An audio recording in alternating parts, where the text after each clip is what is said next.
tahta, kedudukan. Oh, naudzubillah min dzalik sekarang ini Pak ya. Ya. Orang berebut untuk menjadi pejabat, menjadi penguasa itu sampai kadang-kadang dia melupakan Tuhannya gitu. Melupakan etika, melupakan adab. Kalau perlu dia rela menghabisi sesama. Wah, sekarang ini sedang terjadi perang jenderal ini di Indonesia ini. Ngikutin kan ya? Nggak bisa ditutupi lagi, mau tiap hari bisa disetel di YouTube kok. Iya. Udah jangan di ngomongin, enggak kita ngomongin, tapi kan bisa kita lihat di YouTube kan, ini terjadi. Nah, karena itu ingat, ketika menyimak ayat alhaakumut takatsur, hati-hati. Jabatan itu amanah. Kalau orang mengamanahkan kepadamu, terima. Tapi kalau engkau untuk mendapatkannya dengan cara yang batil, jangan. Kamu nanti akan ainul yakin. Kamu akan melihat resiko orang yang menggunakan segala cara untuk mendapatkan jabatan. Sekarang karena kita masuk di masjid aja Pak ngomongin jabatan nggak tertarik. Coba kalau ngomong di kantor-kantor gitu, ya kan gitu ya. Ketemu kawan gitu yang memang ambis jabatan, begitu ketemu yang ngomongkan sekarang udah di mana posisinya? Jabatan. Kalau nggak kuat iman Pak, stres kita. Beruntunglah kita yang selalu diingatkan tentang efek daripada jabatan itu. Anak, termasuk alhaakumut takatsur, persoalan anak. Bagaimana orang membangga-banggakan anak? Yang memperbanyak anak, tapi juga membanggakannya. Boleh memperbanyak, nyatanya Nabi menganjurkan tazawwaju al-wadud, nikahilah wanita-wanita yang banyak melahirkan dan yang banyak kasih sayangnya. Tapi jangan kalian banyak anak untuk menyombongkan dirimu. Ingat, alhaakumut takatsur, kamu nanti akan tersiksa kalau kamu punya anak banyak tetapi tidak kamu jadikan anak yang soleh. Kan itu jadi perhatian bagi kita sekarang. Nah, ayat yang kedua, hatta zurtumul maqabir, tingkat kesadaran itu baru akan muncul, timbul ketika kita sudah diusung ke alam kubur. Itu. Jadi jangan disangka mayat yang diusung itu tidak tahu perjalanannya. Bahkan dia mengenali siapa yang menggotongnya. Tahu dia. Kenapa sampai ada hadis, kalau engkau memandikan mayat, perlakukanlah dengan baik, tutuplah aibnya, jangan kamu ceritakan keburukannya. Sebab dia mengerti, hanya tidak sanggup lagi karena kekuatan ruhnya sudah diambil. Itu kan nggak boleh.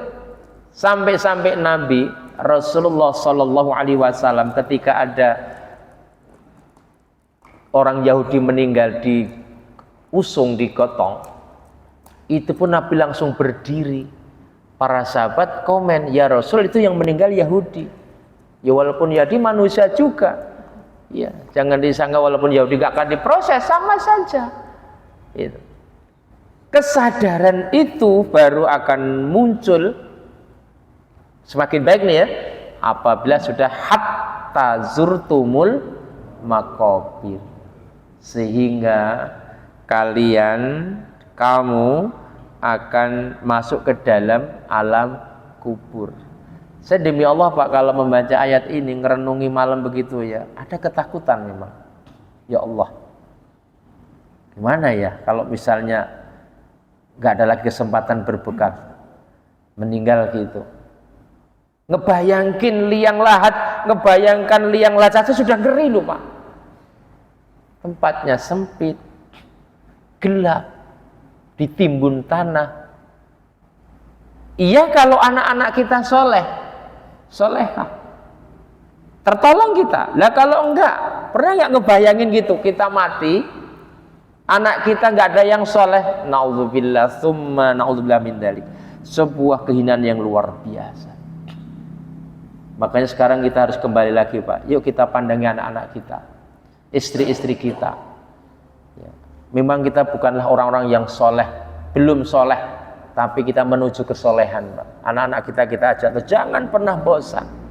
Itu adalah modal kita, itu adalah harapan kita agar kita nanti tidak terhina. Kalla saufa ta'lamun. Ya. Sekali-kali tidak. Kelak kamu akan mengetahui. Sekarang belum, tapi nanti akan mengetahui. Ya. Sekarang belum, Pak. Bagaimana ketika sudah terakhir 7 langkah orang yang di kuburan tadi meninggalkan, baru didudukkan, diverbal. Sekarang belum. Sekarang baru ilmal yakin. Ya. Belum hakul yakin, apalagi ainul yakin. Itu. Proses verbal itu. Diulang lagi, berarti kalau ada kalimat yang sama, artinya benar. Betul-betul penting. Tsumma kalla saufa ta'lamun. Kemudian sekali-kali tidak. Kamu nanti akan mengetahui. Ya. Makanya sebetulnya apa-apa yang bakal dialami manusia di alam barzah dan di alam akhirat itu sebagian sudah dimunculkan di dunia ini. Orang-orang yang mengikuti perintah Allah, meninggalkan larangannya, kehidupannya baik, itu sebetulnya sudah menjadi satu ibrah. Orang-orang yang melanggar aturan Allah, hasilnya begini, supaya menjadi teladan, itu menjadi ibrah namanya. Jadi Allah sudah nyicil, sudah memberikan satu apa ya, nyicil ya, memberikan gambaran di dunia ini biar menjadi pelajaran. Dan itu belum selesai. Nanti masih ada kehidupan akhirat. Kalla law ta'lamuna ilmal yakin. Nah, kalla, sekali-kali tidak. Law ta'lamuna ilmal yakin. Sekiranya kamu mengetahui dengan pasti. Dikatakan ini pakai ainul kalau dalam ayat ini. Ini nanti terjadinya bukan di dunia ini, nanti. Ada riwayat ahli neraka dengan ahli surga itu kan bisa saling melihat, Pak. Jadi jangan dibayangkan neraka misalnya di Tanjung Bintang, surga di Kalianda, kejauhan. Ya, hanya disekat oleh dinding. Sehingga ahli surga bisa melihat ahli neraka.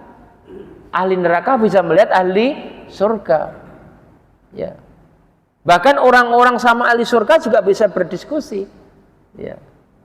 Karena surga juga berlevel-level, berkelas-kelas. Ya.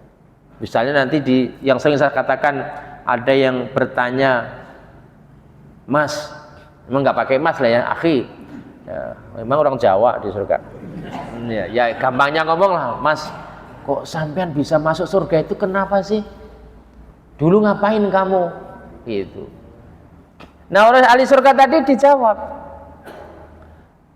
wa yut'imuna at'am ala hubbihi miskinan wa yatiman wa asiron. Dulu waktu di dunia, saya ini suka memberi makan apa yang masih saya senangi, makanan itu, kepada orang miskin, anak-anak yatim, dan orang-orang yang tertawan. Ini obrolan di surga, Pak, bukan obrolan di dunia itu. Karena ngelihat orang ahli surga enak itu nanya, kok sampean bisa masuk surga? Kok dulu ngapain Mas sampean? Saya dulu wa yut'imuna ta'am ala hubbihi miskinan wa yatiman wa asiran. Saya dulu seneng memberi makan dengan sesuatu yang masih saya senangi. Bukan karena saya kelebihan makanan, bukan karena saya nggak suka lagi, enggak. Saya masih butuh makanan itu, saya masih senang, tapi tak bagi kepada orang fakir, orang miskin, anak yatim, dan orang yang tertawan. Cuma itu, enggak. Innama nut'imukum liwajhillah, la nuridu minkum jazaa'an wala syukura. Sesungguhnya kami dulu memberi makan sedulur-sedulur itu tadi liwajhillah, hanya mengharap Allah. La nuridu minkum jazaan, kami tidak pernah mengharap balasan. Wala syukuran, jangankan balasan materi, balasan ucapan terima kasih pun tidak pernah kami tunggu. Masya Allah, ini loh Pak, ini bocoran ahli surga yang patut kita teladani sekarang. Tapi kan sebegitu sering ayat ini diobral gitu kan, ya berhenti di pengajian kan Pak. Misalnya bagaimana actionnya? Misalnya, lalu saya pancing nih, bagaimana jamaah yang sudah begini komit belajar ini mulai bergerak setelah sholat 5 waktunya